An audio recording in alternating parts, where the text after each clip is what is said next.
Muy buenas tardes, es un honor presentarles esta exposición desarrollada por la Facultad de Medicina Humana de la Universidad Nacional del Centro del Perú, como parte de la Cátedra de Fisiología Humana 2, que es llevada a cargo por el docente, el doctor Félix Acuña Guerra. El tema que abordaremos hoy es fisiología de la diabetes, una condición que representa un gran desafío para la salud pública a nivel mundial.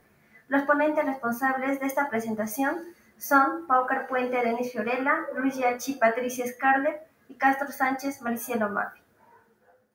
Entonces vamos definiendo sobre la diabetes mellitus, pues es una frecuente que remite a una carencia de insulina, ya sea absoluta o relativa. Esta va, esta falta de esta hormona pues va a afectar sobre todo al metabolismo de los lípidos y de los hidratos de carbono, que son los carbohidratos, ¿no? Según la Asociación Americana de Diabetes, va a clasificar a la diabetes mellitus en 4 grupos. Tenemos la diabetes mellitus tipo 1, que es una enfermedad autoinmunitaria que se va a caracterizar por la destrucción de células beta y una posterior deficiencia, en este caso absoluta, de la insulina. Es frecuente en un 90% en personas de 10 a 14 años y 80% frecuente en personas de 15 a 19 años. En cuanto a la diabetes mellitus tipo 2, tenemos que es la forma más común en los adultos, ¿no? En sí, de manera general, la diabetes mellitus está caracterizada por una hiperglucemia. En este caso, la diabetes mellitus tipo 2 pues está presente o presenta una resistencia a la insulina. Es frecuente en un 98% a nivel mundial. Por otro lado, tenemos a la diabetes gestacional, que abarca cerca del 17%, y esta pues va a estar presente en mujeres gestantes y se va a llevar generalmente entre el segundo y tercer trimestre de gestación. Esto debido a que la función de las células beta es insuficiente para superar la resistencia a la insulina que está asociado con el estado de gestación, además de que está mediado por la secreción placentaria de hormonas diabetogénicas. Para poder entender el mecanismo de estas patologías, principalmente de la tipo 1 y de la tipo 2 que voy a abarcar en esta exposición, pues vamos a primero entender cómo es el funcionamiento de la insulina. Tenemos al páncreas, que bien sabemos, este órgano es un órgano mixto, ¿no? Va a tener una función exocrina y una función endocrina. En cuanto a esta patología, pues el páncreas endocrino es el que va a ser la encargada, ¿no? Se podría decir de esa manera. Entonces, tenemos aquí a los islotes de Langerhans. Como bien vemos en la imagen, estos islotes de Langerhans tienen diversas células, de entre las que destacan las células alfa, que van a producir la hormona glucagón, las células beta, que se encargan de producir la insulina, y las células delta, que se encargan de la somatostatina. Entonces, en esta patología vamos a hablar de las células beta, que ya había estado mencionando en la tipo 1, y de la hormona insulina. En la imagen está una representación de la membrana celular, de cualquier membrana. Podemos tener en este caso, siendo el ejemplo de una membrana celular de una célula muscular, ¿no? Puede ser también de las células de los adipocitos. Entonces, ¿qué pasa? El páncreas sintetiza la insulina. Esta insulina va a tener receptores a nivel de esta membrana, como son los receptores sensibles de insulina tipo 1. Entonces, la insulina funciona como una llave y este receptor como un candado, ¿no? Llave y receptor actúan permitiendo que a nivel intracelular exista una serie de señalizaciones que van a permitir finalmente que la proteína GLUT4 pueda translocarse hacia la membrana celular. ¿Para qué? Para que esta GLUT4 pueda captar las glucosas, ¿no? Si hay niveles altos de glucosa, pues esta GLUT4 va a captar y va a hacer que la glucosa pueda ser integrada hacia el interior de la célula, en este caso de un miocito, ¿no? ¿Y para qué va a ser integrado? Obviamente para realizar diversas funciones, ¿no? En este caso, por ejemplo, podemos tener que la glucosa va a ayudar a generar ATP, lo cual va a permitir, pues, la contracción perdón, la contracción muscular, ¿no? Que es el objetivo o la principal función de este miocito. Entonces, este es el mecanismo que va a tener una persona con niveles normales de insulina, una actuación normal de las células beta, una actuación normal de los receptores y la integración posterior de esta glucosa, ¿no? Para poder bajar también los niveles a nivel sanguíneo. Pero, ¿qué pasa en los pacientes que padecen ya sea la diabetes mellitus tipo 1 o tipo 2? Veamos el mecanismo de la diabetes mellitus tipo 1. Como tal, no existe una causa específica, no existe una causa determinante para poder desencadenar esta patología, ¿no? Sin embargo, sí se habla de factores de riesgo. En la diabetes mellitus tipo 1 tenemos el factor de riesgo que es la susceptibilidad genética. Esta puede estar asociada a una exposición a virus, factores dietéticos o a toxinas. ¿A qué me refiero con susceptibilidad genética? Pues ya había mencionado inicialmente que esta es principalmente por una patología autoinmunitaria, ¿no? Es decir, nuestras propias células, nuestros propios linfocitos van a atacar a nuestras células, ¿no? Entonces, tenemos en imagen una célula beta y con todas las células en nuestro organismo tenemos al antígeno linfocitario humano. ¿No? Este antígeno, la HLA, es un presentador de antígeno. Es decir, este va a presentar de manera más entendible ciertos fragmentos, proteínas, ¿a quién? A los receptores de células T. ¿Ya? ¿Para qué los va a presentar? Pues para que puedan reconocer, ¿no? Lo que hacen estos receptores y esta HLA. Presentan antígeno, si estos receptores que están a nivel de los linfocitos T los detecta como extraños, pues como puede ser, no sé, un virus, van a empezar a atacarlos. Pero ¿qué pasa en la diabetes mellitus tipo 1? Pues estos receptores que se encuentran a nivel de los linfocitos T4, de los linfocitos T8 citotóxicos, van a reconocer a la célula beta porque está siendo presentada por este HLA como un agente extraño, como una sustancia extraña, y van a empezar a atacarlos. ¿Qué va a hacer los linfocitos T4? Van a amplificar la respuesta inmunitaria, activando así los linfocitos B. Como bien sabemos, estos linfocitos se encargan de la respuesta humoral y esto pues se encarga de producir anticuerpos, ¿no? Entonces, como se está reconociendo a nuestras células beta como un agente extraño, como un antígeno, como algo patógeno, van a empezar a destruir. Las células beta van a empezar a sintetizar o producir anticuerpos contra los islotes de Langerhans, contra la insulina, contra las células beta, ¿no? Y por otro lado, también vamos a tener una infiltración tanto de estos linfocitos que ya estaba mencionando y también infiltración de macrófagos, de neutrófilos, porque están teniendo como agente extraño pues a nuestras células beta y lo que hacen es destruirlos, tener una respuesta autoinmunitaria. Entonces, vemos en imagen un islote de Langerhans con células beta destruidas, a diferencia de esta imagen que tiene células beta normal, ¿no? No hay destrucción. Más del 50% de desaparición celular de de estas células beta, se puede hablar de una prediabetes, ¿no? Y cerca de un 90% de destrucción celular se habla de una diabetes manifiesta. ¿Qué pasa en la diabetes mellitus tipo 2? Esto también está asociado con un factor de riesgo, principalmente con la obesidad, ¿no? Como bien sabemos, nuestros adipocitos van a tender a tener una respuesta inflamatoria, ¿no? Y como tal, van a empezar a sintetizar sustancias proinflamatorias, como es el factor de necrosis tumoral alfa o la hormona resistina, que van a provocar que haya una resistencia a la insulina. Y eso hay que tener claro. La diabetes mellitus tipo 2 se diferencia de la diabetes mellitus tipo 1. ¿Por qué? Porque en la diabetes tipo 2 existe insulina. Nuestras células beta están sintetizando de manera normal la insulina. Pero ¿qué pasa?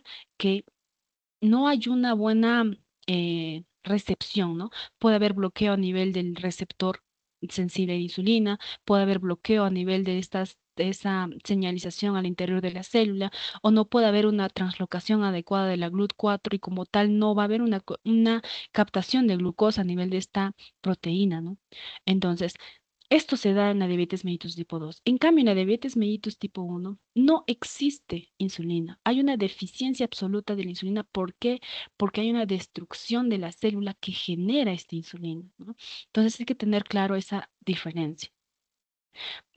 Por otro lado, se hace mención de que inicialmente el paciente con diabetes mellitus tipo 2, al tener esta resistencia a la insulina, su páncreas va a empezar a tratar de compensar esta resistencia, ¿no? Va a empezar a sobreexigirse, sobreproducir insulina. A esta etapa inicial se llama hiperinsulinismo. Por eso es que cuando se mide los niveles de glucosa en pacientes con esta, se podría decir, esta resistencia de insulina, se observan niveles de glucosa normal. ¿Por qué? Porque el páncreas está sobreexigiendo. ¿Qué signos podemos observar? Podemos observar la acantosis nígricans, que son los oscurecimientos de los pliegues en el cuello, como podemos ver en imagen. Y también se presentan los acrocordones, que son lunares carnosos, ¿no? Que como podemos ver en imagen. Entonces, ese es el mecanismo de diabetes mellitus tipo 1 y diabetes mellitus tipo 2, ¿no? Cada uno con su factor de riesgo y un mecanismo distinto. Ahora tenemos, como ya había mencionado, no existe como tal una causa específica, ¿no? Pero sí podemos hablar de factores de riesgo. En la diabetes mellitus tipo 1 hablamos de los factores de riesgo, como ya había mencionado, una susceptibilidad genética, ¿no? Sobre todo cuando el paciente tiene ambos padres afectados, esto es cerca de un 30%, o cuando hay una exposición a uno o más agentes ambientales, ¿no? Como ya había mencionado, virus, alimentos o toxinas. En cuanto a la diabetes mellitus tipo 2, el factor de riesgo principal es la obesidad, ¿no? Un índice de masa corporal superior a los 25 kilogramos por metros cuadrados, que haya tenido el paciente antecedentes familiares o que estén relacionados al estilo de vida, ¿no? O al estilo de alimentación también. En cuanto a la diabetes gestacional, pues el factor de riesgo es que la madre haya presentado un embarazo previo, un embarazo anterior en la que también haya tenido pues una diabetes mellitus gestacional.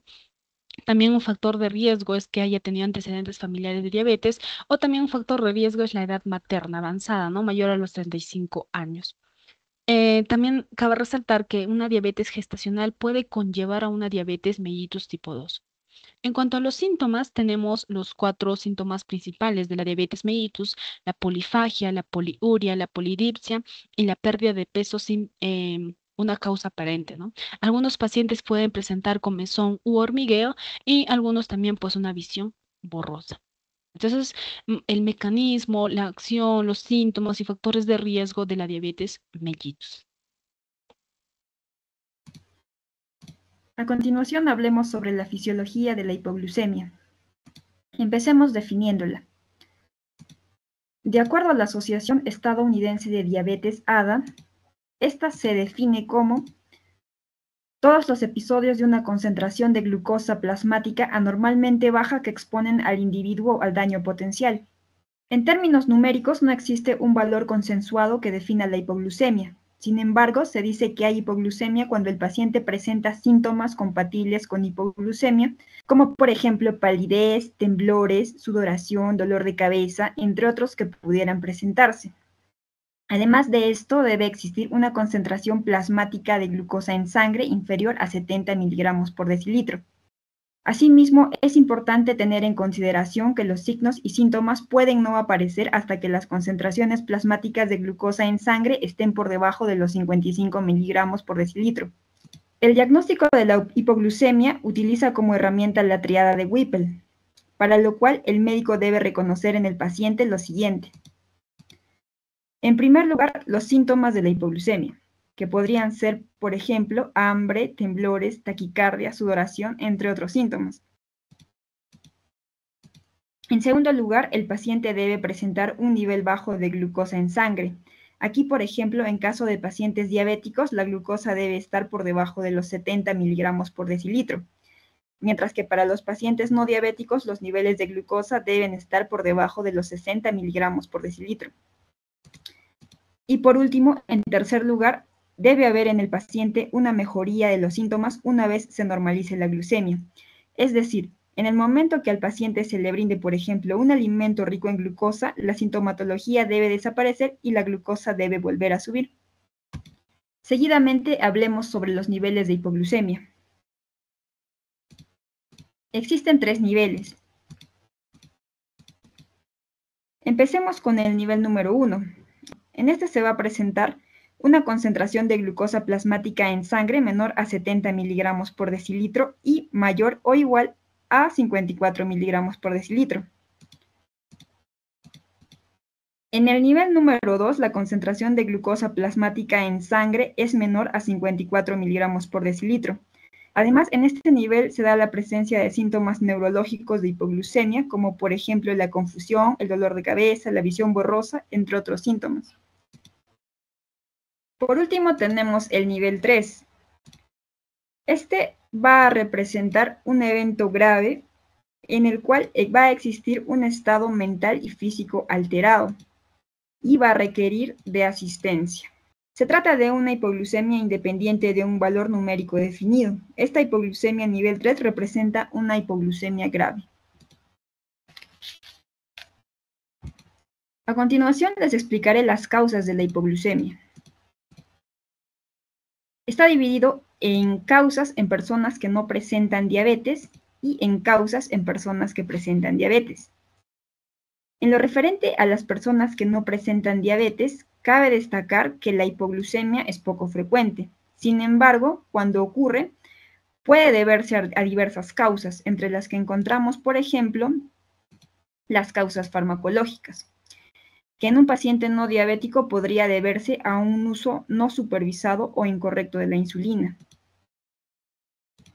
Otra causa es el consumo de alcohol, pues este afecta la gluconeogénesis, pero no la glucogenólisis, por lo que la hipoglucemia se va a producir después de varios días de consumo de alcohol y una vez que se agoten las reservas de glucógeno.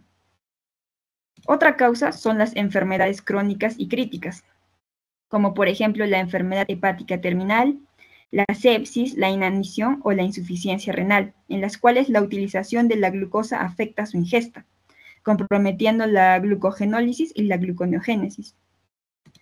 También se produce hipoglucemia en el caso de deficiencias de hormonas contrarreguladoras, por ejemplo, el cortisol.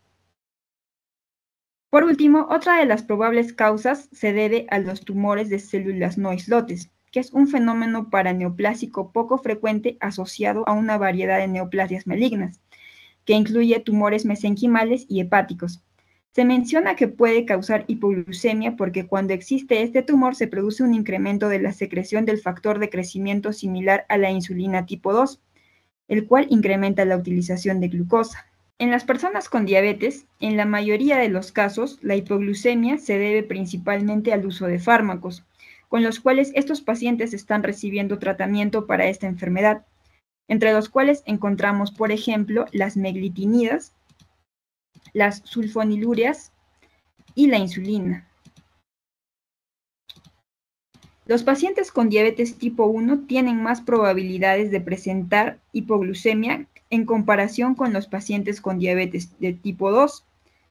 Esto debido a que el tratamiento de la diabetes tipo 1 está basada en el uso de la insulina, a diferencia de los pacientes con diabetes tipo 2, pues estos pueden realizar sus tratamientos con fármacos como la metformina que no inducen a la hipoglucemia.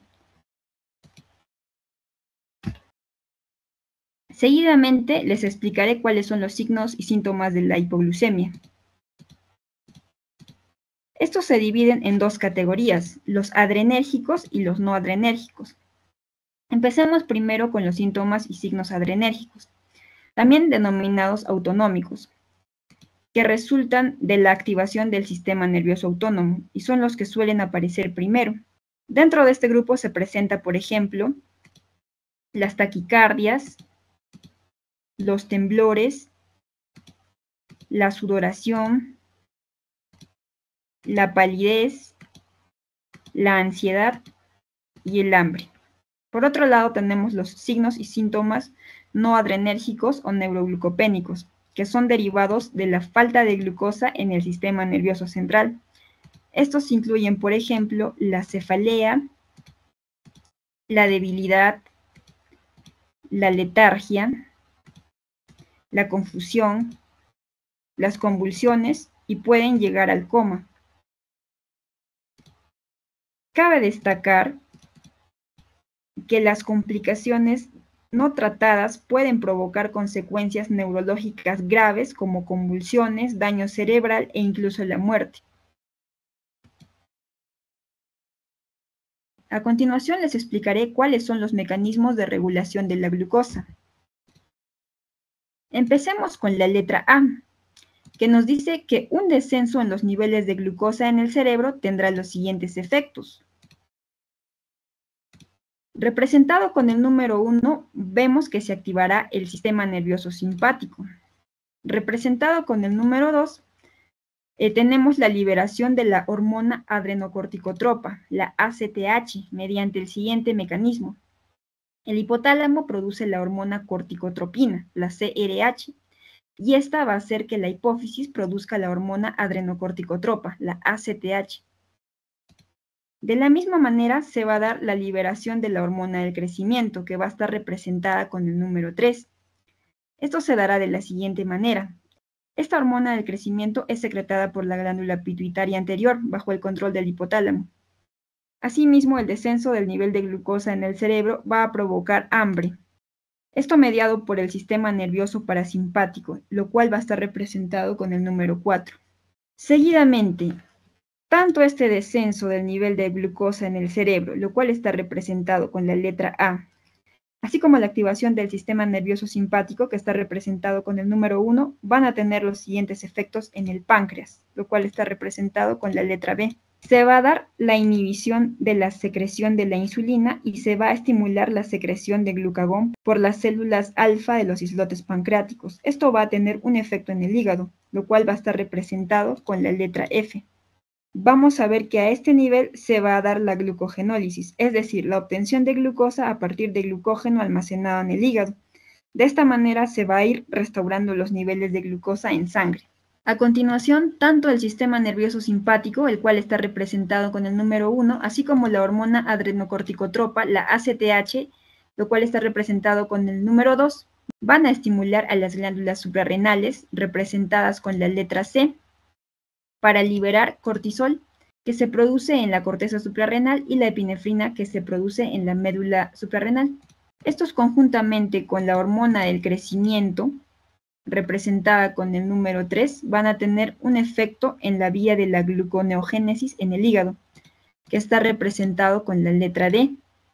Recordando que la gluconeogénesis es un proceso metabólico que consiste en la síntesis de glucosa a partir de sustancias que no son carbohidratos, como por ejemplo los aminoácidos. Entonces aquí se van a llevar dos procesos. Primero, en el músculo esquelético se va a desarrollar la proteólisis. Mediante esta se obtienen aminoácidos para que puedan integrarse a la vía de la gluconeogénesis. Por otro lado, a partir del tejido adiposo se llevará a cabo la lipólisis, en la cual se van a degradar los lípidos en ácidos grasos y glicerol. Este glicerol obtenido se une también a la vía gluconeogénica, mientras que los ácidos grasos llegarán a los hepatocitos para poder integrarse a la vía de la beta-oxidación en las mitocondrias y de esa manera generar ATP para el hepatocito. También se dará la producción de cuerpos cetónicos para poder aportar energía al resto de tejidos. Es así que mediante estos cambios hormonales y la activación simpática del sistema nervioso, todos ellos representados con las letras A, B, C, D y E, se van a llevar a cabo los procesos de la gluconeogénesis y la glucogenólisis. Y de esa manera se van a restaurar los niveles de glucosa a niveles normales, lo cual va a estar representado con la letra F. Los efectos de insulina y glucagón en el metabolismo, vamos a darnos cuenta, pues como ya lo mencionaron, ¿no? Que la insulina es una hormona segregada por las células beta del páncreas, en este caso. Estos efectos van a estar muy relacionados con la enfermedad que ya se está tratando, ¿no? Que ya se está explicando. Una de las características importantes de la insulina es que inhibe la liberación de glucosa desde el hígado. A este proceso se le llama glucogenólisis y gluconeogénesis, ¿no? Otra de las características importantes también que se tiene, en este caso, es ¿no? la captación de glucosa por las células, especialmente en el músculo y el tejido. Y esto, pues, muy importante de acuerdo a un transportador llamado GLUT4, ¿no? Que es el encargado de captar justamente estas moléculas de glucosa por las células, especialmente por, en este caso, las células del músculo, que van a llevar a cabo pues, este proceso. Asimismo, tenemos que la insulina tiene la función de estimular la síntesis de glucógeno en el hígado y los músculos, ¿no? Justamente reafirmando el primer concepto que di, ¿no? Este proceso se va a llamar la glucogénesis, que va a ser, como ya su nombre, ¿no? Si disgregamos esta palabra, génesis de creación de glucógeno. Entonces, en este caso, su estimulación, ¿no? está brindado gracias a la insulina. Y por último, promueve la síntesis de lípidos y proteínas, disminuyendo su degradación. En este caso, ¿no? La insulina, que es una de las hormonas muy, muy importantes, ¿no? Y la madre, en este caso, de las hormonas, en caso de regulación de la diabetes, ¿no? Ahora, por otro lado, observamos también a la hormona, en este caso, glucagón, que estimula la liberación de glucosa al activar glucogenólisis y la gluconeogénesis. Esta hormona es la antagonista de la insulina, ¿no? Puesto que cualquier otro, en este caso, característica, pues se va a llevar, ¿no? Siempre de la forma contraria, ¿no? Si en este caso la insulina inhibe, el glucagón va a estimular, ¿no? Si en este caso también, ¿no? También estimula, en su contraparte, el glucagón va a disminuir, ¿no? En este caso, otra característica que se tiene del glucógeno es su importancia durante el ayuno para mantener niveles adecuados de glucosa en sangre. Cuando nosotros, ¿no? En etapa preprandial, en este caso, antes de poder ingerir cualquier tipo de alimento, si sacamos un examen de sangre, vamos a verificar que el glucagón está a niveles altos, ¿no? Entonces, de esta forma, comprobamos su importancia en la etapa preprandial. Luego de poder hacer algún tipo de consumo, como en este caso el primer alimento que es el desayuno, vamos a observar que este glucagón va a disminuir sus niveles y lo que se va a incrementar es la insulina. Por último, tenemos también a lo que es la última característica que va a tener el glucagón en este caso. Bien, ahora vamos a observar, ¿no? La desregulación en este caso de la diabetes tipo 1. Primero vamos a comenzar presentando a 3 órganos importantes. El primero de ellos es el hígado. Luego vamos a tener al adipocito. Y por último vamos a tener a lo que es el intestino. Estos 3 órganos pues van a ser muy importantes en la desregulación de la diabetes tipo 1. Entonces, si se quiere especificar, vamos acá a observar primero los ciclos, ¿no? El ciclo en general de cómo es que la diabetes tipo 1 desregula los ciclos normales, ¿no? Fisiológicos que se tienen. Como mencioné, primero tenemos la importancia del hígado, quien va a almacenar lo que es el glucógeno. Entonces, en esta etapa de desregulación, observamos del color azul, ¿no? Uno de los ciclos muy importantes que va a estar totalmente involucrado con lo que son en este caso, los carbohidratos. El glucógeno, pues, ¿no? Va a degradarse en lo que es glucosa 6-fosfato, la glucosa a su vez, ¿no? Y va a terminar contribuyendo a lo que es el incremento de glucosa, justamente. Ahora, si nos vamos a la parte del adipocito, ¿no? Que está ahí mencionado su nombre, empezamos todo con el acetilcoenzima A, que esta es una molécula pues muy, muy importante, ¿no? Esto a su vez va a estar, se va en este caso disgregar en lo que es el triacilglicerol para los ácidos grasos. Estos ácidos grasos van a viajar, si lo podemos observar, ¿no? De color amarillo, están viajando hacia la parte del hígado. ¿Para qué? Para que puedan transformarse en triacilgliceroles o en acetilcoenzima A. Entonces, este acetilcoenzima A va a transformarse en cuerpos cetónicos. Entonces, si podemos observar estos cuerpos cetónicos, o en este caso la cetogénesis, si se quiere llamar así, ¿no? La formación de cuerpos cetónicos, va a ser muy importante cuando hay algún tipo de desregulación de lo que son los ácidos grasos en este caso. Si es que estos ácidos grasos llegan al hígado en forma de triacilgliceroles, se van a transformar en lipoproteínas de baja densidad.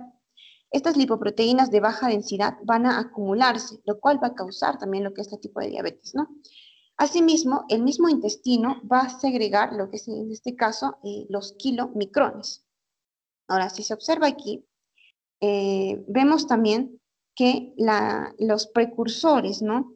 Gluconeogénesis, o en este caso pregluconeogénicos, van a transformarse en lo que es el aminoácido de músculos y otros tejidos, que a su vez están conformados por aminoácidos, los que justamente, ¿no? Como se menciona, son precursores, van a ir también a formar finalmente parte de la glucosa, lo que va a elevar, obviamente, esta parte. Entonces, si se sigue observando, ¿no? Vemos que, como ya mis compañeros lo estuvieron explicando, aquí mis antecesores, en este caso el páncreas, ¿no? En la diabetes tipo 1 no está segregando lo que es la insulina. Entonces, esto se ve en este ciclo. La cetoacidosis, como se menciona, es consecuencia de la movilización masiva de los ácidos grasos, desde el tejido adiposo, ¿no? Seguida de la cetogénesis hepática, como ya se mencionó, ¿no? Esta cetogénesis es un síntoma muy importante de la diabetes. Bien, ahora la desregulación de la diabetes en tipo 2 va a estar ocasionada, o bueno, va a seguir las mismas reglas, en este caso, del ciclo de desregulación de la diabetes tipo 1. Las excepciones, en este caso, va a ser, ¿no? Que como ya una de mis compañeras lo estuvo manifestando, es la autoeliminación, ¿no? A cargo de los linfocitos a las células beta en este caso. Entonces, lo que hace que obviamente estos niveles de insulina bajen y la diabetes tipo 2 alcance su pico y pueda ser llamado o clasificado diabetes tipo 2. Por lo que al final, como conclusión, se da, pues, ¿no? Que es una diabetes de tipo autoinmune. Bien, ahora, prosiguiendo, vamos a explicar por qué el hígado es un centro regulador, en este caso, de lo que es la diabetes, ¿no? Bien, observamos aquí que el hígado, ¿no? En este caso va a tomar una de las funciones más importantes para que regule, en este caso, lo que es los niveles de insulina en este caso. Bien, la primera función es regular la glucosa al almacenar glucógeno. Como había explicado, ¿no? Se regula, en este caso, en respuesta a una insulina baja o liberarlo, ¿no? De acuerdo a la acción del glucagón. En la diabetes, el hígado sigue produciendo glucosa, incluso cuando los niveles en sangre ya son bastante altos, ¿no? Este sigue produciendo glucosa. Ahora, el músculo esquelético, ¿qué tiene que ver ahí también?